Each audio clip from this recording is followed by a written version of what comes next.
Le manioc, c'est le manioc pourri. Son avenir se trouve dans la préparation de l'attiqué. Quelqu'un entend? Sans attiqué, le manioc n'a pas d'avenir. C'est la poubelle. Mais comme il y a de l'attiqué, sa vie nouvelle, l'espoir de rester au milieu des hommes, l'espoir d'être utile de nouveau se trouve dans l'attiqué. Tu comprends? Le manioc, ça c'est l'homme naturel. Le manioc pourri. Son avenir se trouve dans l'attiqué. Quand on commence à faire l'attiqué, il commence à sourire parce que c'est qu'on va regarder vers lui. Donc, son salut se trouve dans la préparation de l'attiqué. Donc, si le manioc cherche un autre sauveur, il n'y en a pas. C'est dans la composition de l'attiqué que se trouve sa place. Est-ce que vous comprenez ça? Jésus est le sauveur de l'humanité. C'est dans sa vie qu'on a écrit un chapitre. Et c'est ça qui est l'espoir de l'être humain. C'est comme l'adjuvant, même chose. L'adjuvant n'a d'avenir que dans la préparation de la sauce de placali, c'est ça? Amen. Donc quand on introduit l'adjuvant dans la sauce de placali pour faire du... Amen. Quelqu'un entend? Ça sent bon. Hein? Comment quelque chose qui sentait mauvais peut sentir bon? Lorsque vous êtes en Christ, est-ce que vous comprenez ce que je suis en train de dire? Quand on vous introduit en Christ, vous devenez normal. Donc, c'est une parabole. Gloire à Dieu. Et je vais toujours continuer avec des paraboles maintenant. Je vais vous donner des paraboles qui sont... Parce que toutes les paraboles de Jésus-Christ, beaucoup croient que les paraboles de Jésus-Christ, ce sont des histoires. Ce ne sont pas des histoires. Des histoires qui n'existent pas. Non. Il prend des histoires réelles pour expliquer certaines choses. Donc si tu le vois, un homme quittait telle ville pour aller à telle ville et puis on l'a agressé, c'est réel. Et puis en même temps, il explique. Ce que j'ai expliqué tout à l'heure avec l'adjuvant, est-ce que c'est quelque chose d'irréel? C'est réel. Vous comprenez? Ça, on prend des images pour expliquer. C'est comme ça que aujourd'hui, je vais vous enseigner sur comment être délivré de la vanité ou se rendre utile à Dieu de nouveau. Quelle est la sagesse que Dieu a prévue? Donc, prenons ça. Puisqu'on est en train d'étudier, comprendre la sagesse de Dieu pour la sagesse divine selon laquelle nous avons été sauvés pour marcher par la foi. C'est pas ça? Ok. Donc, écrivez comment être sauvé de la vanité ou du chômage éternel. Vanité, c'est ce qu'on appelle chômage éternel. Tu poursuis du vent. Est-ce que tu peux rattraper le vent? Donc, tu cours derrière, mais tu ne vas jamais rattraper. Donc, comment être délivré de la vanité? Comment être délivré de la vanité pour être utile à Dieu de nouveau? Ou bien, comment être délivré du chômage éternel? Chômage éternel. Un peu vanité, poursuivre du vent. Ça peut aller. Je vais prendre des paraboles. Donc, la réponse est simple. Il faut donner sa vie à Jésus. Amen. Je suppose que vous tous qui êtes ici avez déjà donné votre vie à Jésus. On est d'accord? Ok, maintenant, comment? C'est vrai, vous avez donné votre vie à Jésus, mais il est possible que vous soyez encore dans la vanité. Si vous n'avez pas compris ce qu'être en Christ. Amen. Donc, il faut donner sa vie à Jésus. Premier. Deuxième, il faut accepter d'avoir un travail de Jésus-Christ. C'est-à-dire, il faut avoir un boulot du Seigneur Jésus-Christ. Et le boulot du Seigneur Jésus-Christ est lié à ce que Dieu lui a demandé de faire sur la terre. Qu'est-ce que Dieu lui a donné de faire sur la terre? Bâtir son église, n'est-ce pas? Rassembler tous ceux qui ont cru en Dieu, en un peuple. Bâtir son église. Amen. Donc, il est appelé à faire quoi? À rassembler les enfants de Dieu dispersés. Jean 11, verset 52. Bon, allez-y, les autres. Et ce n'était pas pour la nation seulement. Oui. C'était aussi afin de réunir en un seul corps les enfants de Dieu dispersés. Donc voilà le travail de Jésus-Christ.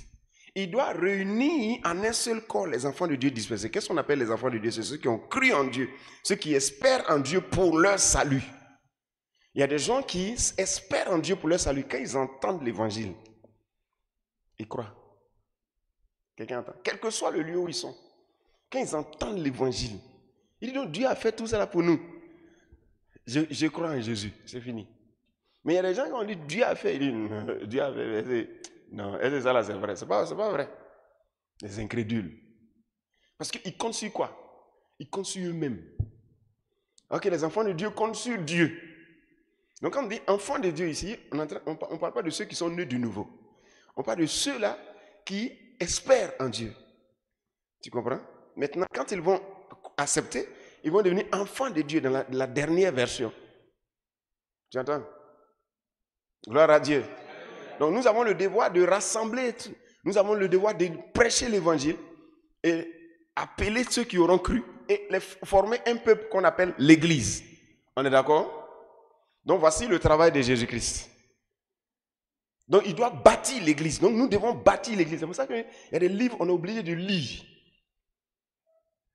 Mon église, ma famille à vie, je dois lire ça. La sagesse de l'architecte, je dois lire l'église au défi du temps. Tu vas dire, ah, mais ça c'est pour les pasteurs. Non, non.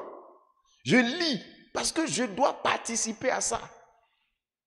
Même si on dit exploit dans le ministère numéro 1, numéro 2, quand tu vois ça, tu dis non, ça c'est pour les pasteurs. Il faut lire pour ne pas fatiguer ton pasteur. Parce que si tu connais le travail du pasteur, tu vois, tu ne vas pas le fatiguer. Amen. Je connais son travail. Donc je sais pourquoi il parle comme ça. Je comprends pourquoi il dit ça. Je comprends pourquoi il fait ça. Ah, c'est ce qu'on leur a dit de faire. Amen. Ça peut aller. Gloire à Dieu. Donc lisez. Parce que c'est le boulot qu'on nous a donné. Quelqu'un entend? Non, moi je suis une âme de l'église Eden. Quelle âme? Et puis quoi? Est-ce que c'est un appel ça? C'est pas un appel. Gloire à Dieu. Donc on doit participer à ce travail. Bâtir l'église. Mais on ne bâtit pas l'église avec des non-convertis. On doit annoncer l'évangile. Donc, vous comprenez ça? Ça, c'est le travail de Jésus-Christ. Après avoir reçu le pouvoir, il dit, tout pouvoir m'a été donné. Matthieu chapitre 28, c'est ça, non? Verset 19. Tout pouvoir m'a été donné dans le ciel et sur la terre. Voilà, la sagesse de l'architecte. L'église qui grandit. L'église au défi du temps. Exploit dans le ministère. Tome 2. Il y a tome 1, quelque part là-bas. Maintenant, ça, c'est pour nous, là. Nous qui sommes nous qui disons, on est les âmes de l'église, là. Mon église, ma famille à vie. Ça, là. Et si tu n'as pas ça, tu n'es pas un chrétien. Gloire à Dieu. Tu es un fan, tu es un fan de l'église, mais tu n'es pas un fils de l'église. Tu es un fan club de Jésus. Tu n'es pas enfant de Dieu, mais tu es fan club de Jésus. Mais fan club là, le jour, ça va en quitte derrière toi. Quelqu'un entend? Donc, il y a fan de Jésus, et puis il y a fils de Dieu, ou enfant de Jésus. Il y a enfant de Jésus, et puis il y a fan de Jésus. Donc, de quel camp es-tu? Tu es fan de Jésus, ou bien tu es enfant de Jésus? Gloire à Dieu. Hein? Donc, il te faut ça. Mon église, ma famille à vie. Mais tu vois qu'il y a des anciennes gloires de la musique là. On dit ancienne gloire de la musique. Il faut savoir que c'est parce qu'il n'a plus de fin. Pourquoi on l'appelle ancienne gloire? Leur gloire se trouve dans les hommes. On dit voici une ancienne gloire de la musique. Mais si tu vois le monde derrière lui, oh non. Et les nouvelles gloires. Quand une nouvelle gloire passe, mais une ancienne gloire. Lui là, il a été. C'est parce qu'on n'est plus fan de lui. Gloire à Dieu. Donc quand tu es un fan de Jésus, tu ne restes pas dans une église. Mais quand tu es un enfant de Jésus, tu restes dans une église. Parce que c'est son corps. Alléluia. Vous êtes bénis. Donc la première chose qu'on a demandé à Jésus-Christ, c'est de faire quoi? Bâtir l'église. Mais on ne bâtit pas l'église comme ça. Annoncer la bonne nouvelle. Il dit dans Matthieu chapitre 28, verset 19, il dit, tout pouvoir m'a été donné dans le ciel et sur la terre. Maintenant, je vous demande d'aller et de faire de toutes les nations des disciples.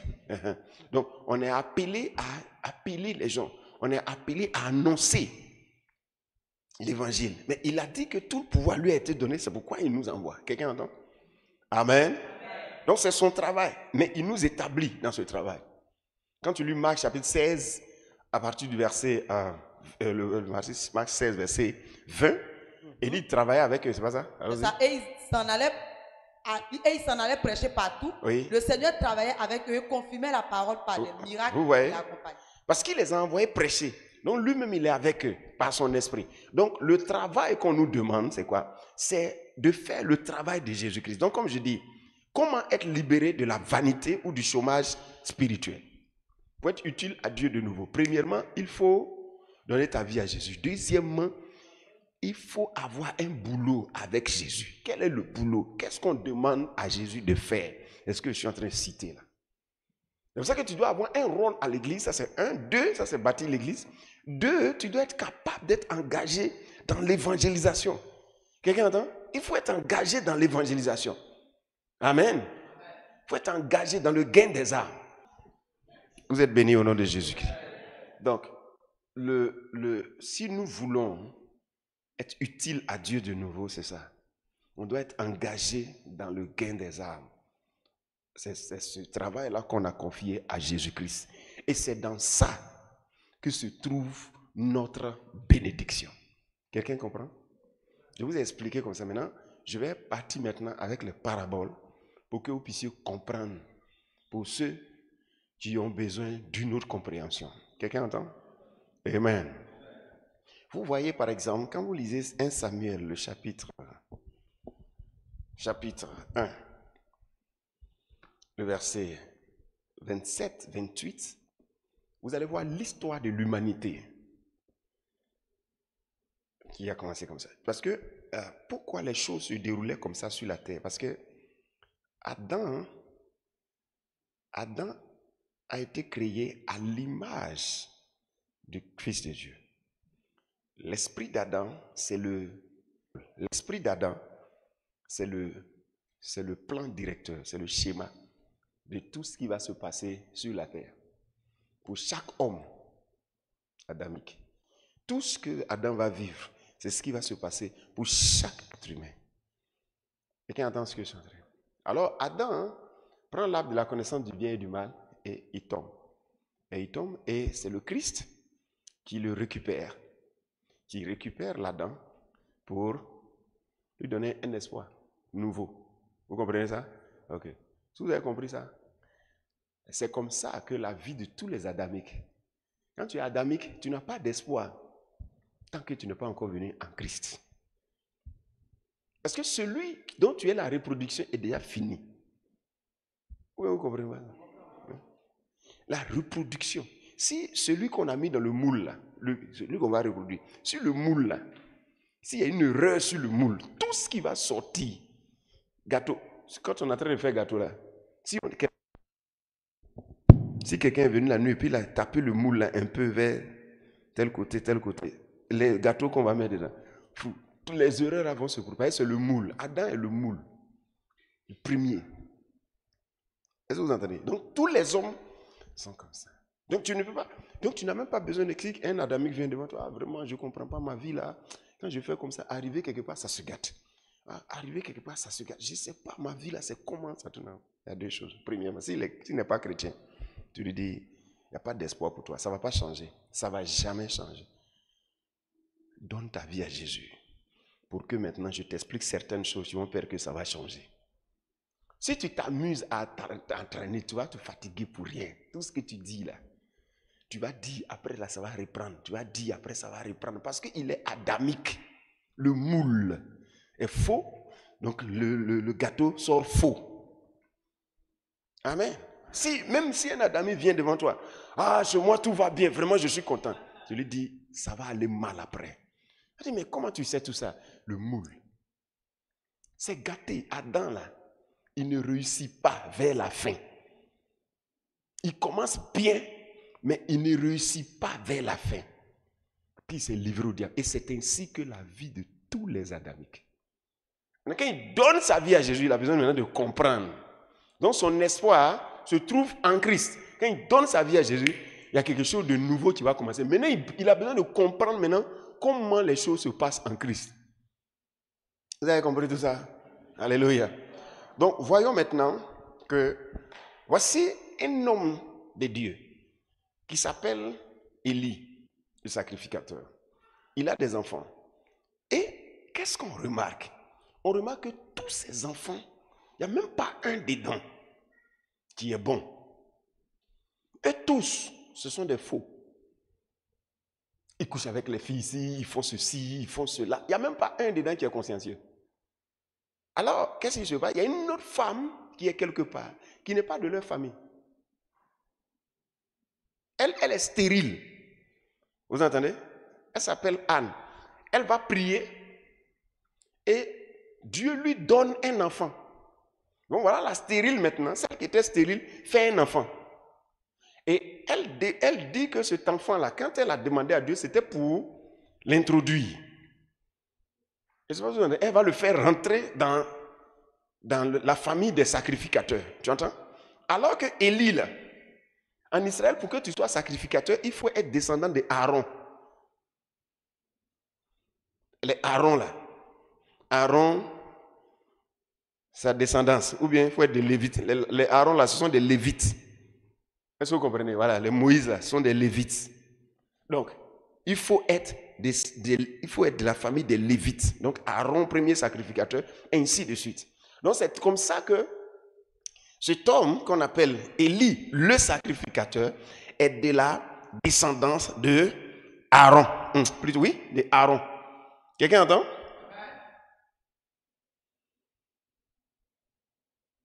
Si tu veux voir ça, tu vas lire ça dans 1 Samuel chapitre 2, le verset 30. Dieu dit, quand il parle à Élie dans sa colère, j'avais déclaré que ta maison et la maison de ton père marcheraient devant moi à perpétuité. C'est à qui on a dit ça? C'est à Lévi, c'est à la famille des Lévites.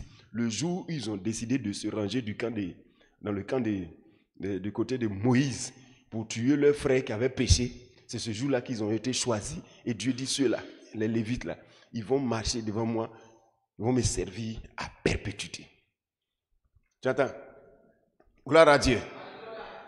Maintenant, les enfants là déconnent, les descendants, ils déconnent. Maintenant, voilà quelqu'un qui n'est même pas de la famille, qui n'est pas un Lévite. Est-ce que vous entendez? Hein? Qui est né ailleurs. Et on l'introduit. Donc, il devient enfant. Il est au milieu d'eux là-bas. Il s'appelle Samuel. Quelqu'un entend? C'est l'enfant de la stérile Anne. Il est au milieu d'eux. Et c'est lui maintenant qui va prendre le contrôle. On est d'accord? Il va devenir sacrificateur. Et qu'est-ce qu'on dit de lui? Eh bien. Donc, quand il est entré, tous les inconscients là, on va les remplacer. Est-ce que vous entendez ça? Alors, dans leur vision, on dit à Élie que aucun de tous ils vont mourir tôt, et tous ils seront radiés de mon sacerdoce, ils ne feront plus rien. Eux tous. Maintenant, lisez le verset 35. 1 Samuel chapitre 2, le verset 35 à 36. 1 Samuel chapitre 2, le verset 35. Je m'établirai un sacrificateur fidèle. Donc, tu vois qu'ils n'ont plus d'avenir. Est-ce que tu entends? Ils ont été radiés, ils n'ont plus d'avenir. Maintenant, allons-y. Je m'établirai un sacrificateur fidèle qui agira selon mon cœur et selon mon âme. Je lui bâtirai une maison stable et il marchera toujours devant mon oint. Et quiconque restera de ta maison viendra se prosterner devant lui pour avoir une pièce d'argent et un morceau de pain et dira: attache-moi, je te prie, à l'une des fonctions du sacerdoce afin que j'aie un morceau de pain à manger. Tu entends? Donc, si la famille d'Élie le sacrificateur veut de l'avenir dans le Seigneur, on est obligé d'aller se soumettre à ce nouveau sacrificateur. Nouvelle lignée de serviteurs de Dieu. On est d'accord? Quelqu'un entend? Donc l'espoir du rejeté se trouve de l'autre côté. Mais quand il s'en va pour servir. Gloire à Dieu. Ça va pour servir. Donc voici que ce qui avait été prévu au départ, c'est-à-dire Élie et ses enfants, viennent d'être radiés pour un autre qui va prendre la tête. Et cet autre-là, c'est eux-mêmes, ils l'ont vu entrer là. Il vient d'ailleurs et il est entré au milieu d'eux. Et quand il est entré au milieu d'eux, il a grandi. Et c'est à lui que Dieu confie les choses. Donc, s'ils veulent manger, s'ils veulent avoir du travail, s'ils veulent recevoir quelque chose venant de Dieu, je n'ai pas dit quelque chose venant d'eux-mêmes, quelque chose venant de Dieu, ils sont obligés d'aller servir celui-là. Quelqu'un comprend? Alléluia. Vous avez compris l'image? Amen. Alléluia. L'Adam, celui qu'on avait créé au départ, a été disqualifié. Dieu n'en veut plus. Il y a un nouveau qu'il a envoyé, Christ, le nouveau Adam. Et la Bible dit dans Ésaïe 53, c'est la révélation du moment actuellement. Ésaïe 53, verset 10. Allons-y. 53, le verset 10. Il a plu à l'Éternel de le briser par la souffrance. Après avoir livré sa vie en sacrifice pour le péché, il verra une postérité et prolongera ses jours. Et l'œuvre de l'Éternel prospérera entre ses mains. Vous entendez le mot là? Vous entendez? L'œuvre de l'Éternel prospérera entre ses mains. Donc voici le nouveau, celui dans la main de qui l'œuvre de l'Éternel va prospérer. Le Christ. Donc tous les êtres humains qui veulent avoir quelque chose venant de Dieu doivent aller le servir. Donc c'est pourquoi après avoir accepté Jésus-Christ comme ton Seigneur et ton Sauveur, c'est une bonne chose, tu as été sauvé.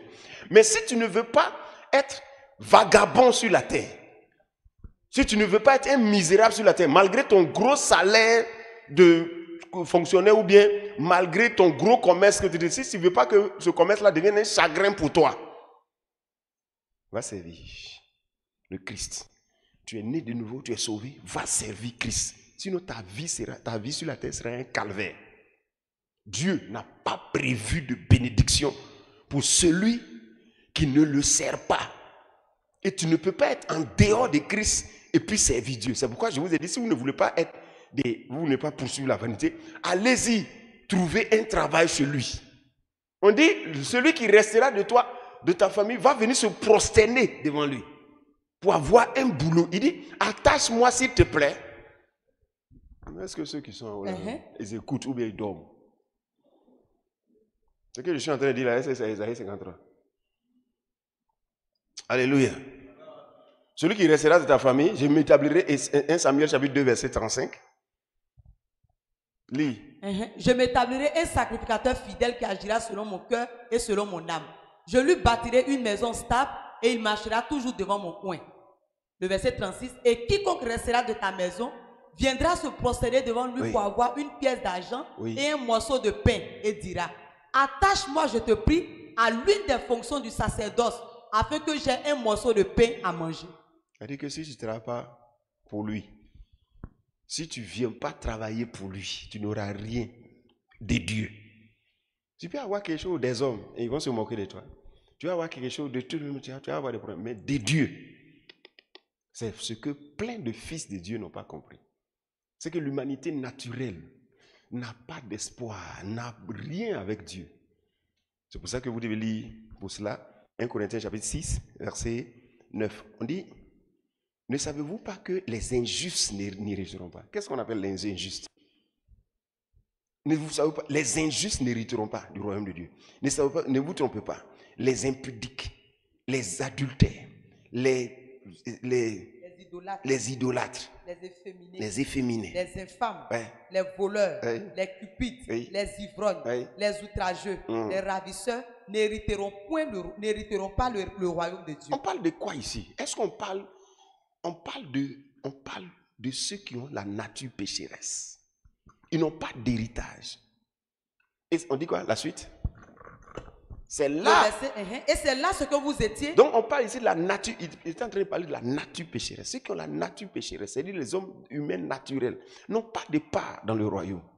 Vous devez le savoir. C'est-à-dire que ceux qui pratiquent aussi ces choses n'ont pas de part. Maintenant, vous étiez comme ça. Maintenant, si vous pratiquez, vous n'aurez pas de part. Quelqu'un entend? Quelqu'un entend? Quelqu'un entend? Alléluia.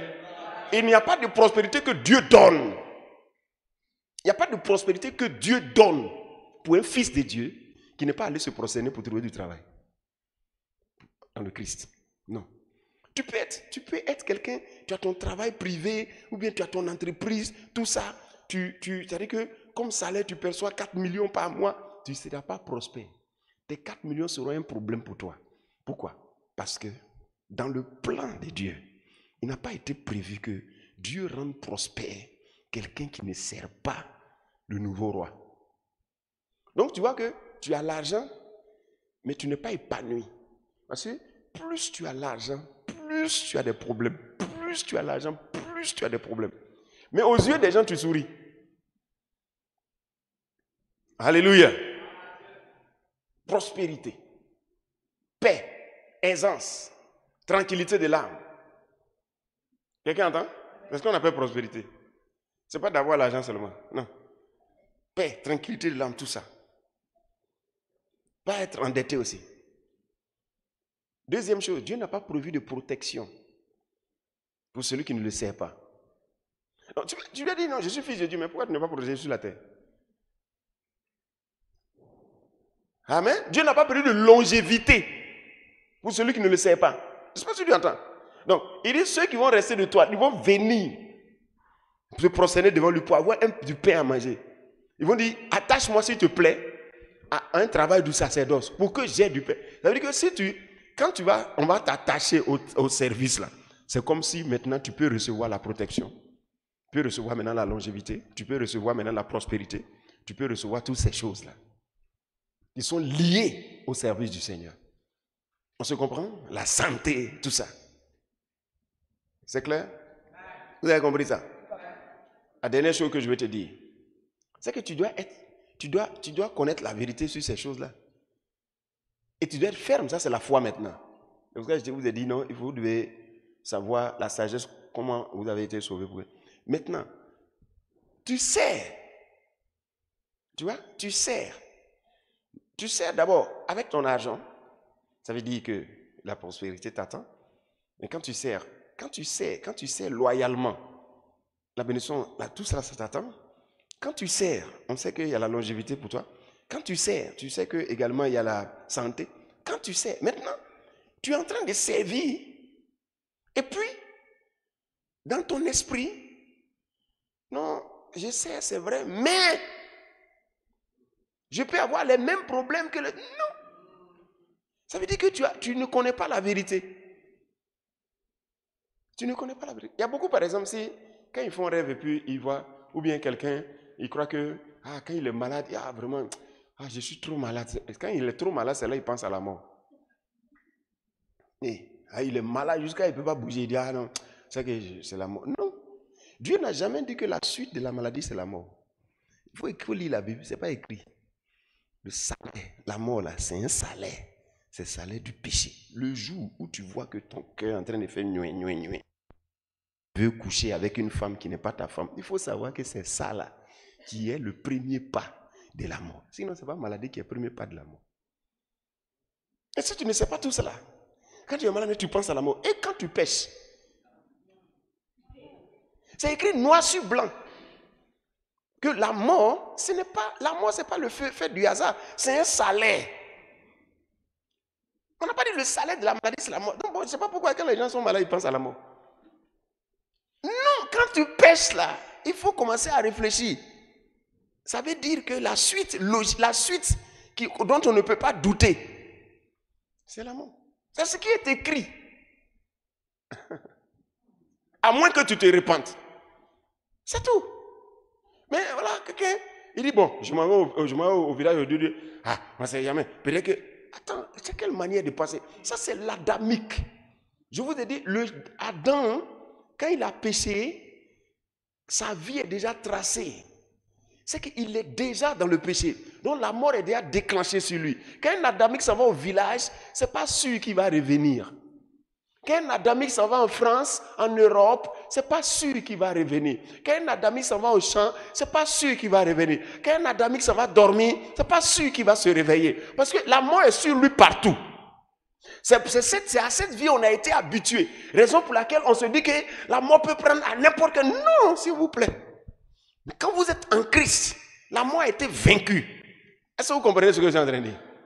Alors, la mort ne peut pas venir vous prendre quand vous ne le voulez pas. Maintenant, ça peut venir vous prendre quand vous ne le voulez pas, quand vous vivez pour vous-même. Et Jésus l'a dit clairement. Il a dit, l'homme riche, il a dit qu'il a eu des greniers, n'est-ce pas? Les greniers, il a fait bâtir un autre grenier encore. Il dit, bon, mon âme, tu peux te reposer un peu. On dit, non, cette nuit, ton âme va être retranchée. Et Dieu nous a expliqué d'où vient ça. Il a dit, c'est comme ça la vie de ceux qui sont riches pour eux-mêmes. Donc quand tu vis pour toi-même, la mort peut te surprendre un matin. Mais quand tu vis pour Christ, tu as des buts. Ce que j'ai dit tout à l'heure, tu vis pour l'évangile, tu as des buts pour l'évangile, tu as des buts pour l'église, tu as des choses comme ça. La mort ne peut pas venir te chercher. La mort ne peut pas venir te chercher. Quand la mort vient te chercher, pose-lui la question. Qui es-tu venu chercher? Et tout.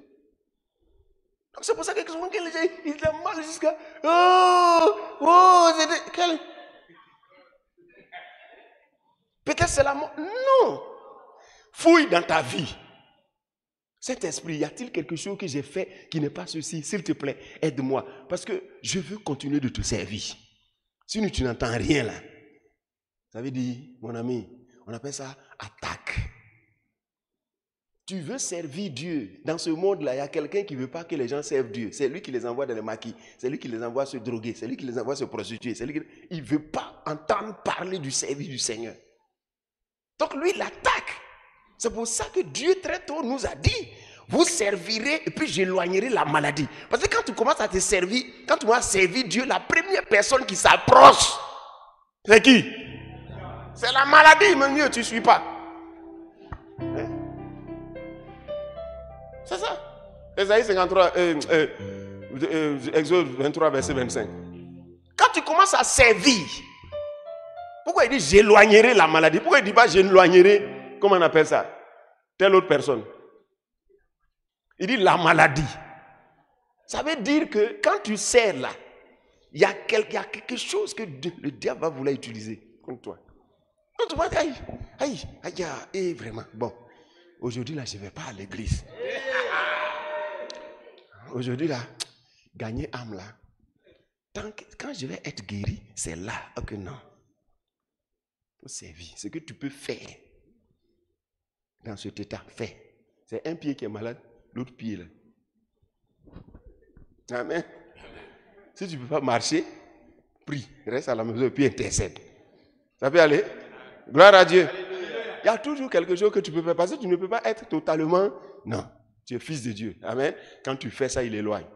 Et comment il éloigne? Il y a des moyens. Il faut savoir ça, il y a les moyens. Tu prends la Sainte Seine, il y a des guérisons que tu peux avoir par la foi directement, par les prononciations de certaines choses. Mais il y a des fois, ils passent par même la médecine. La médecine, puis ils te soignent. Tu vas voir qu'on te donne un médicament, puis ça te... Mais il ne faut pas négliger ce genre de choses. Il y a des chrétiens, par exemple, on leur donne 2 comprimés, on dit il faut prendre pour que ton mal de tête la quitte. Ils laissent. Ça, c'est des pécheurs. Vous savez pourquoi je dis ça? Parce que, bon, tu n'as pas la foi pour enlever ça. Prends les 2 comprimés là, tu vas continuer de servir. Non. Maintenant, le soir, au nom de Jésus. Mais ça ne va pas. Prends les 2 comprimés là. Et puis, mets-toi au travail. Et puis, suis le traitement. Suis le traitement. Plein de chrétiens sont en train de gâter. C'est pour ça que Jésus a prié. Il a le premier sujet de prière. Voilà ce qu'il a dit. Que ton nom soit sanctifié. Vous savez pourquoi? C'est à cause des chrétiens. C'est à cause, parce que les gens font qu'on insulte Dieu. Tu comprends? On lui a dit de suivre le traitement. On lui a dit de prendre 2 comprimés le matin, 2 comprimés à midi, 2 le soir. C'est tout ce qu'on lui a dit. Pour que, quand il a pris 2 le matin, il a vu que la fièvre a baissé. Mais c'est un traitement. On prend 2e, puis on prend 3e. Il ne prend pas le 2e. Et puis, le lendemain, le palais devient plus puissant. Et puis on dit, il va à l'hôpital, on lui demande. Il dit non, comme vraiment, j'avais pris là, bon, dis-moi, tu vois, le nom du Seigneur. Aujourd'hui là, quand tu vas même dans extension là, quand tu vas, tu prends, Quand tu dis tu veux une maison pour servir Dieu, on dit non, il y a des chrétiens qui étaient là, ils ne payaient pas. Ils ne payaient pas. Donc c'est pour ça qu'on ne veut pas de chrétiens. Tu comprends? Le nom de l'Éternel est blasphémé à cause des gens. Même chose, les gens ne suivent même pas le traitement. Blasphème à cause de qui? C'est pourquoi Jésus dit que ton nom soit sanctifié. Ça fait mal. Quand on parle mal de Dieu, moi ça me fait très mal. C'est pour ça que j'ai décidé de servir Dieu d'une certaine façon. Amen. Aujourd'hui, les gens disent, quand on dit pasteur, c'est un escroc. C'est les gens qui font ceci. Non, moi j'ai décidé de différent. C'est pour ça que faites beaucoup attention. Vous qui prenez premier comprimé et puis après le palu devient bizarre. Ton enfant a les yeux jaunes. Tu dis non, Dieu va le guérir. Oui, Dieu va le guérir. Mais pourquoi il ne l'a pas guéri? Et puis maintenant, l'enfant meurt. Donc, ça veut dire que Dieu double les gens. Dieu n'a jamais doublé quelqu'un. Ça veut dire que Dieu est venu, mais tu n'as pas su le moyen par lequel il est venu. Il faut dire simplement que c'est ta faute. Parce qu'on ne peut pas appeler Dieu et puis ça ne va pas marcher. Donc, que le nom du Seigneur soit sanctifié. Que son nom soit mis à part. Que ses enfants ne soient pas en train de... Je ne suis pas en train de dire que tout le monde guérira par les remèdes. Mais je dis, quand tu sais l'Éternel, il éloignera toujours la maladie de toi, par un moyen ou par un autre. C'est pourquoi il faut connaître l'héritage de ceux qui servent Dieu. Il faut connaître de la protection. On dit c'est l'héritage des serviteurs. C'est comme ça que la santé aussi est l'héritage. Donc quand tu sais, et puis quelqu'un dit, ce mal-là, tu seras dépendant d'un médicament à vie. Il faut savoir que c'est faux. Tu ne peux pas être dépendant d'un médicament à vie. Tu es dépendant du Saint-Esprit à vie. Ça veut dire qu'il y a un autre remède. Il y a un autre, peut-être qu'il ne connaît pas, mais il y a un autre. Si tu dis Seigneur, voici ce qui est écrit, je refuse cette dépendance. Il y a un remède franchement. Tu vas voir que peut-être un autre médecin va venir, faire un autre diagnostic. Ou bien un spécialiste. C'est Dieu qui le dirige. Quelqu'un entend ce que je suis en train de dire? Ou alors, peut-être que sans ça même, par la prière, ne dis jamais de ta bouche, Seigneur, je suis fatigué. Il faut venir me chercher. Je suis fatigué. Ce que tu dis là, quand tu as dit ça une fois, 2 fois, 3 fois, quand les anges de l'Éternel ont l'habitude d'entendre, ça veut dire que tu vas mourir. Parce que là, c'est toi qui as demandé. Amen. Donc là, on ne pleure pas. Puisque c'est toi qui as demandé. Dieu, tu es parti dans la gloire. Mais les gens ne sauront pas. C'est ceux qui sont autour de toi qui savent que chaque jour, la personne disait telle chose. Donc c'est toi qui as demandé à partir. On ne peut pas dire que non, si quelqu'un est comme ça, la mauvaise. Non, mais tu l'as dit et tu le répétais chaque fois. Donc c'est pour ça qu'on est venu te chercher. Quelqu'un entend ce que je suis en train de dire. Donc quelqu'un va dire, vraiment, on est chrétien, mais tu ne sais pas ce que la personne voulait. La personne dit qu'elle est fatiguée. Alors Dieu va lui donner du repos.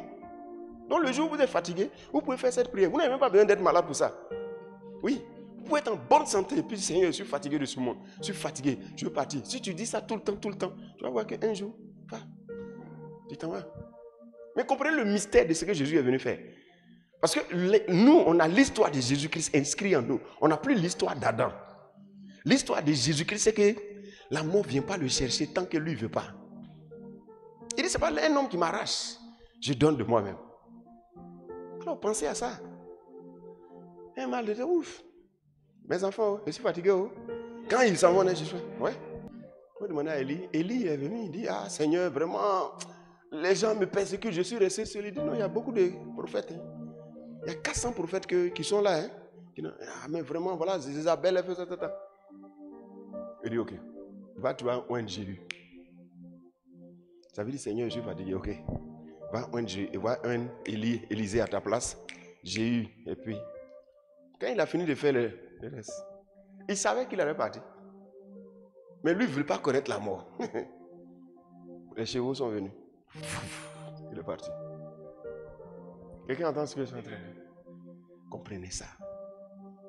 Vous êtes bénis. Vous n'êtes plus des adamiques. Vous êtes des Christ. Alléluia. Donc, servez Dieu. Gloire à Dieu. On a fini. Lève les mains. J'espère que vous avez compris quelque chose. Père, je veux te dire merci. Merci pour cette grâce que tu nous fais d'être en Christ. Et merci pour ce travail que tu nous donnes. Tu nous as donné d'être important de nouveau. Tu nous as donné d'être utile de nouveau. Nous te disons merci. Ce matin, nous allons te servir. Te servir avec nos prospectus. Te servir en invitant les âmes. En allant les chercher demain. Que ton nom soit béni. Merci de nous aider, de nous utiliser. Merci pour l'onction, pour le gain des âmes. Au nom de Jésus. Amen.